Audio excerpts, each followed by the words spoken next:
the smarter teams target those potential possibilities with upside. They're young players coming off their first contract. Maybe they didn't live up to the billing, but smart organizations say, hey, if we can get them, we can.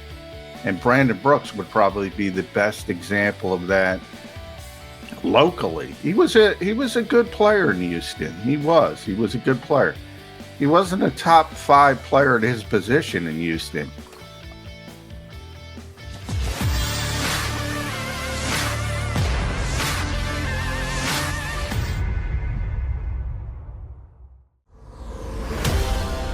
JAKIB Media YouTube channel.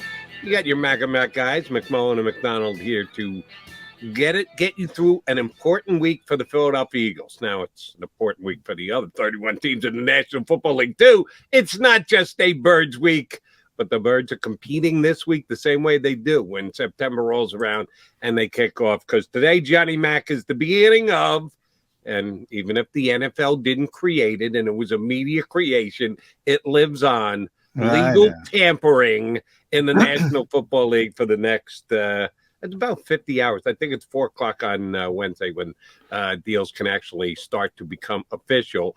But officially, conversations start at noon today. Are the Eagles coming flying out of the box in free agency, Johnny Mac? Depends on your definition of fly out of the box. I do expect them to target they have some space as we compare it to last season. So they're going to have some names in mind and they're going to try to get deals done. But if you're talking about the top of the line guys who are going to get overpaid, and remember that pool shrinks every year, it seems, because teams have become savvier when it comes to re-signing their own players, putting a tag on them, understanding the monetary situation. You used to have, if you had a good cap guy, you used to have a big advantage. Now everybody's got a good cap guy. So they all kind of realize the implications. But the guys that do fall through the net for whatever reason, and you've seen how many. I love when this whole process starts, Jody. It's not only us. We got to talk about it every day. But everybody's like, well, I hope we get Mike. Mike Williams not going to hit the market. Right.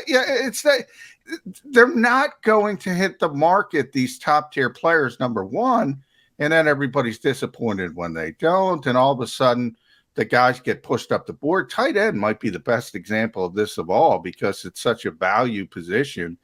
3 guys got franchised, then you get Zach Ertz getting his deal in Arizona. All of a sudden, if you need a tight end, you're looking at and you're going to have to overpay for Tyler Conklin, who the only reason he played last year was because Irv Smith got hurt. and it isn't really a starting level tight end, but he's got starting level numbers.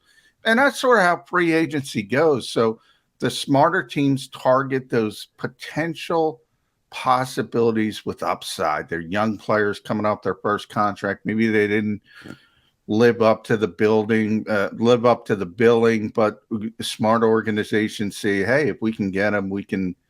And Brandon Brooks would probably be the best example of that locally. He was a good player in Houston. He was a good player. He wasn't a top 5 player at his position in Houston. And the Eagles got him at 25, 26, whatever he was at the time. And all of a sudden, they would have liked it to be a longer run until the injuries took over. But he was a heck of a player for that span when he was here. So that's what you're kind of shooting for. And, we've talked about some of the names. Juju Smith-Schuster, wide receiver, is one that has leaked out there or already in a certain spot. I don't even know if they'll be able to get him because it seems like he's got more interest this year than he had last year. And he's a guy, remember, the Eagles offered him 2 years last year, and he went back to Pittsburgh on a 1-year deal. So they're going to have some targets in mind, and they're going to be aggressive, but they're not going to be overspending. The one name to look at is Marcus Williams, because you're going to have to overpay. And if the Eagles overpay for that, by the way, I don't think they should, because I don't think he's the type of player that's going to get the money that he's going to get. I think that's going to tell us a lot about sort of their mentality heading into this. If they get Marcus Williams, you're going to have one happy amigo here, because I think he is expensive. He's going to be expensive, yeah. So what are we doing? We're picking up other one-year guys, bargain basement hunting. They're in the top half of cap availability this year. Last year, when they didn't do a whole hell of a lot in free agency, you completely understood it. They decided to do what they did with Carson Wentz. They took the biggest dead money cap hit in the history of the National Football League. Some really smart football people, like our buddy Andrew Brandt said, not happening. No team will do that to self-mutilation. Why would you take on that? And Eagles did just that, because they knew they had to, because they knew how bad the situation was with Carson Wentz. And oh, by the way, right now it looks like they're geniuses, because they withstood the $33 million cap hit, got a third-round pick last year, which they helped turn into Devontae Smith, and they still have the first-round pick to get from the Colts. Yeah, and they made the playoffs. And then they made the playoffs on top of it. Thank you very much for making my point for me. So they didn't have any ability to go out and get any true contributors via free agency. They do this year. They've got some cap flexibility. They've got their starting quarterback on a rookie deal, second-round deal, not even a first-round deal, as a second-round deal right now. If they don't go out and get a well-above-average starter via free agency this year, I will be disappointed in Howie Roseman. And if you're looking at a guy at a position where you have a significant need right now, who do they have under contract as a safety on this team, Johnny McMullen? Epsy, my favorite. Epsy? Oh, okay, yeah. And Kayvon And we all Wallace. like Epsy because he's got a cute nickname, but he's a rotational safety. Come on, he is what he is. He's got the hockey nickname. You gotta love Epsy. But God bless his nickname, but it doesn't make him an above average. No, I agree. They need a safety. There's no question. If they don't get one in free agency, and I think they will, then they got to get one in the draft. They probably need two safeties, because Kayvon Wallace is one of those guys. A lot of the fan base, for whatever reason, it was one of those guys that kind of hung on to him, and they are not happy with his development, to put it mildly. So they're not counting on him to be part of the mix. So they probably need to add multiple safeties. And I still think maybe you see Rodney McLeod back on a cost-effective one-year deal, because he loves it here so much. He's so entrenched in the community. That's one that might be able to fit both camps, so to speak. So if you get Rodney McLeod back and you're able to sign a veteran, we've talked about Kyle Hamilton in the draft. That's pie in the sky. But they're going to add multiple bodies at that particular position. I just think it's probably going to be a little bit more cost effective than Marcus Williams. Now, or Tyrann Mathieu. I put that name out there as well because people love him. I think it's going to be more of the Justin Reed, who's going to be, plenty expensive, just not that top tier. And if you can't get a guy like that, then you start talking about, the Marcus Mays of the world. And you might have some Jets intel on what they plan to do with him. But, they're going to add a safety. I'm very confident in that. Fair enough. And I know this is an unfair question. You're a really good football technical aspect kind of guy, but you can only guess and project when these things get underway by judging how many teams have how much cap room and what the cap actually is and what the previous salaries were. And then sometimes a contract will come out of left field and go, oh my God, they're giving him that much money. So we don't really know, but do you really think the difference between Marcus Williams and Reed per year, if you go per year, and the structure of the contract is always very important. And I think one of the Eagles' strengths, Howie Roseman and his underlings, are structuring contracts and giving themselves as much cap flexibility as possible. You think Reed's going to be that big a difference between he and Marcus Williams? Reed's okay. Marcus Williams, that's too much. I do know. I looked at Marcus. I don't have Reed's sort of market value, as they call it, the sites that do this type of thing try to project based on past performance, how much the cap has gone up and things like that. They create this market value, and usually it's pretty good. I mean, they're not usually they're not in left field. And I did look at Williams the other day, and they were talking about 5 years, obviously, which is problematic to begin with, because then you can't put voidable years on top to lessen out the hit. And upwards of 75 million. So we'll see if they're right, and that's too rich. For me, that's a good player. I'm not trying to say he isn't a good player, because he's a good player, but that's great player money. And again, I've talked about the expectation, the build of that as well, especially in this particular market, which I think is a little bit worse than certain other markets. And I forget who we were talking to last week. They explained, the Eagles were really, really, it's Jeff Mosher. It's Jeff Mosher from Inside the Birds. And he's right. The Eagles were really after Byron Jones. The year Miami just went overboard and paid him like he's the greatest corner in the history of football. And he's not. No. And sometimes he's a good player. It's not terrible, but he's not that type of player. And sometimes getting beat out in a situation like that is not the worst thing in the world, because it forced the Eagles down other avenues to try to get a corner, and they got a much better corner in Darius Slay on the trade market. And then you start talking about you have to trade assets, and you have to sign, you have to do this and that, but they got a better player and in a more cost-effective way than what they were shooting for. So I'm just very wary of those guys at the tippy top of the market, and that's Marcus Williams. But again, I brought up Brandon Brooks. It can go in a positive fashion as well. I'm not as high on that particular player as some people. I think he's nestled in as a good, not great player. Yeah, I think he's closer to great than good. And here's the other reason why I'll be disappointed if the Eagles aren't a player for a guy like him. Positions that the Eagles have need in. We know in the draft you shouldn't draft for need. You should just take potential, and your draft board is your guide, and you don't want to get too far away from that. I completely understand and agree with the philosophy. Maybe I'm a little bit more flexible than some people, but you do need to stay locked into your draft board. You can't float off it altogether too much just to fill a need. Free agency is all about need. That's what free agency is for, to fill needs on your teams. You can directly target a position and go hard after it. Eagles needs this offseason: pass rusher.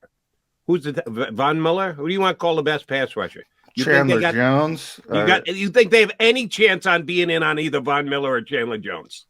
Well, they shouldn't be in on Von Miller, but no, Von obviously wants to stay out on the West Coast. He might go back to Denver, but and he's too old anyway for them to go in that direction. Chandler Jones, I've heard a surprising amount of whispers about, which would stun me, but because he's going to be really expensive. I was going to say Chandler Jones 30, Von Miller 33, Chandler Jones 32. Is there a big one year big difference? Oh, give me the younger Chandler Jones. Well, and I brought up, Von's not coming here. That's an Aaron Rodgers situation. That is the bigger part of it. He's not coming to the East Coast, but Chandler would be willing. And I wouldn't agree with that either. I mean, that's okay. That's Jadeveon Clowney. You want Jadeveon Clowney? No, he's Mr. I find it ironic that so many people in Philadelphia wanted Jadeveon Clowney for so long, and all they talk about is sack numbers. And the guy's the king of the 1-year deal. He never performs up to expectations, because he's still got that number 1 overall pick pedigree, and he is a phenomenal athlete. He's a freak athlete, but he's never. I don't want. Right, nor do I. But he would be, along with, say, like Randy Gregory, the top 4. Now that's a guy who, as you know, but I can't count on him. I can't count on Randy Gregory. Right. You want Randy Gregory or you want Marcus Williams? I would rather have Marcus Williams Yeah, because I so would know I. he's going to be there. All right. So I can't. other positions of need for the Eagles. Well, Linebacker. remember, this is a two-pronged thing too, Jody. So they can afford to be. There's going to be edge rushers in the draft. They know they're going to get an edge rusher in the draft. They know it. They know it. They can't get a safety in the draft that they say, well, this guy's got a chance. They might get a nice prospect in the second round. They might even, they might get somebody who turns into a great player down the road, but there's no, and there's, I guess certainty is not the right word because there's never any certainty. We just talked about Jadeveon Clowney never living up to expectations all the way at the top of the draft. But you feel more comfortable about getting an edge rusher in the draft than you do about getting a safety in the draft. So you almost have to, you almost have to get a veteran safety.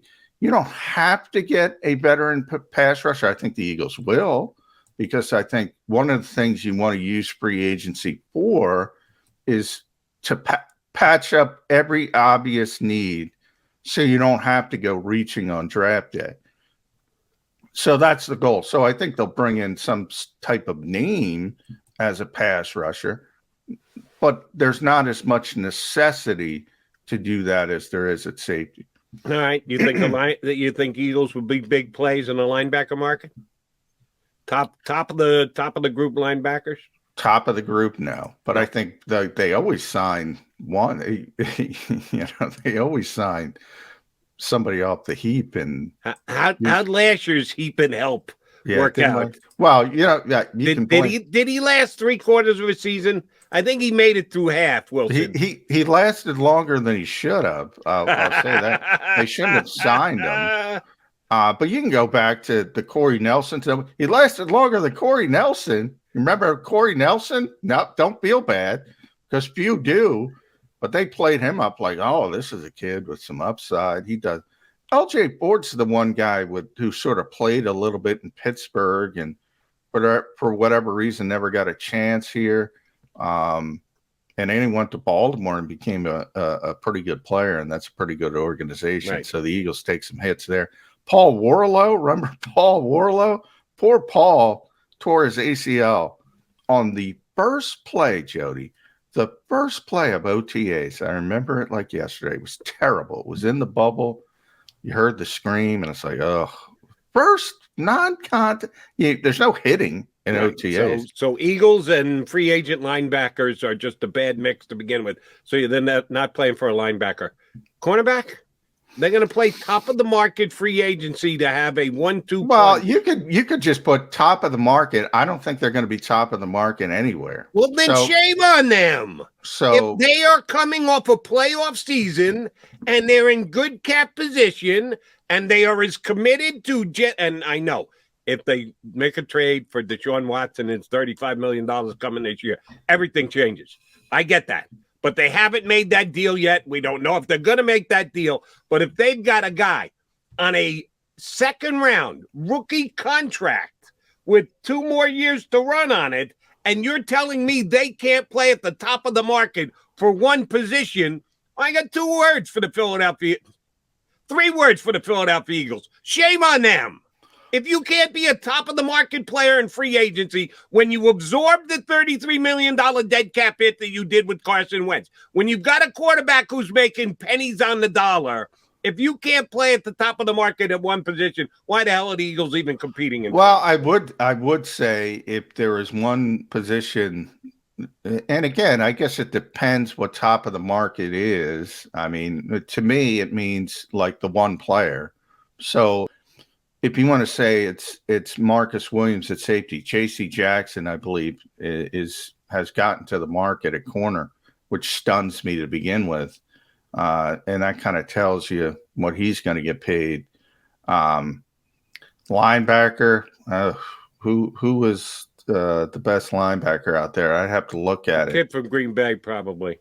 Yeah, I'm not in love with him. Chandler Jones probably be the best edge rusher. Interior. I don't know. Calais is still out there. He's but I think he's going back to Baltimore anyway. Keem Hicks is aging. I don't. Offensive line, Teron Armstead. They're not in the market for a tackle. Tight end, we talked about. Everybody's gone. Running back is not relevant. Wide receiver, I mean, and then quarterback, obviously. So if they're going to do it, it's going to be a wide receiver or safety. If they're going to do it, and who would you say is the best wide receiver available? And the best wide receivers all got kept. Yeah, that's what I mean. Didn't that's make what it. I mean. So if it comes that's down why to I'm Allen, looking at a guy like Marcus Williams, because the Saints were in such cap hell that they couldn't do something. Doesn't that give you a little pause, though, Jody? Because as you mentioned, everybody got kept. Everybody got kept. Right. So here's what you have to do if you're the Philadelphia Eagles. You have to take into consideration how a guy actually made it to the market. If the trend in the National Football League is all these guys are potential free agents and then getting the deal done, throwing the franchise tag, there are that many more avenues that you can prohibit guys from getting to the free agent market. Well, how does one slip through the cracks? The New Orleans Saints are so over the cap that they couldn't come up with a deal. They couldn't come up with a creative way to keep Marcus Williams. That's why you target a guy like Marcus Williams. Yeah, so but you don't have to ask yourself the question, how did he get capped? And I would say, you're right. They have some cap issues compared to other teams. But they're $30 million over with 2 days to get under. Well, a perfect example, I think, I don't know. Minnesota was 15 million over. They get under with one deal. They're going to get under. I mean, they're deep in conversations to get to Deshaun Watson, so they can do some things. I mean, they can do some things if they want to do some things, and that's where there's this. You got to push money off to down years down the road, and there are cap guys and. Our guy, Brad Spielberger, will tell you that's eventually going to come back to haunt you. And look, I'm not the salary cap expert. Those guys are. But I've yet to see it come back to haunt anybody. I was sitting here preaching with Andrew Brandt last year, as you like to take the victory laps, and that's your victory lap to take. So, but I bought into all the cap people. They were the ones who tell me, no way the Eagles can do that. No way the Eagles can do it. Well, guess what? They did it. Yep. They did it. And now they're telling me New Orleans can't do this. New Orleans can't do that. And all of a sudden, New Orleans is a favorite to get Deshaun Watson, and they can't keep Marcus Williams. I don't know. I've been hit. I've been damaged by Carson Wentz. You're helping me make my argument for me. That's why they couldn't keep Marcus Williams. I'm sure they want to keep Marcus Williams, but which is more important, getting a safety or getting a quarterback? And the Eagles continue to say much more getting the quarterback, right? So if they've got moves to make to get under the cap, which they have to do, but then get under it even more to be able to fit a guy in, well, they're saving all that for the quarterback position. Well, and then you're playing, you're because it's. There's no guarantee you're getting the quarterback. If there was a guarantee, I'd say, yeah, all right, I'll make that trade easily. Who knows? They might even say, I'm sure we're going to get to Tom Brady at some point. You see the shift in Tampa. Oh, Brady's coming back. Let's get everybody done. Let's get the band back together. Well, if the Saints get to Deshaun Watson, Marcus Williams is like, all right, I want to be involved with this. All this stuff can fit together in some kind of mosaic. But look, I'm not going to complain if the Eagles get Marcus Williams. If you're asking me, I don't think they're going to be at the tippy top, and that's why I've centered on Justin Reed, and for other reasons as well. There's been agents whispering that name in the Eagles, and it might be contingency. They might say, hey, let's shoot for the stars. They've done it before. I just brought up Byron Jones. Let's shoot for the stars. Let's go for the best player. If we can't get the best player, then you have a contingency plan. I'm not going to complain if they get the player. I think he's going to get overpaid because of where he is in the market. That's my only point. And if Reed's a plan B, I'll be okay. Same way you'll be okay with Marcus Williams, depending on how much the contract is. I'd be the same with Reed. But yeah, I'm not ready to move to plan B yet. I still want to implement plan A, which is get the best available free agent at a position of need. The Eagles are in position to do that under the cap. That's what I think they should be doing. All right. Yeah. All Eagles talk for the first 25 minutes. John mentioned there was a kind of big announcement in the National Football League yesterday. Came down while yours truly was on the air on CBS Sports Radio last night. We had a guest planned. I had my producer. We won't be talking about the odds on the upcoming tournament. We're going to stick with Brady's back conversation for the next hour and change. John and I are going to talk about it plenty when we come back. Tom Brady's back, as are Mac and Mac on Birds 365.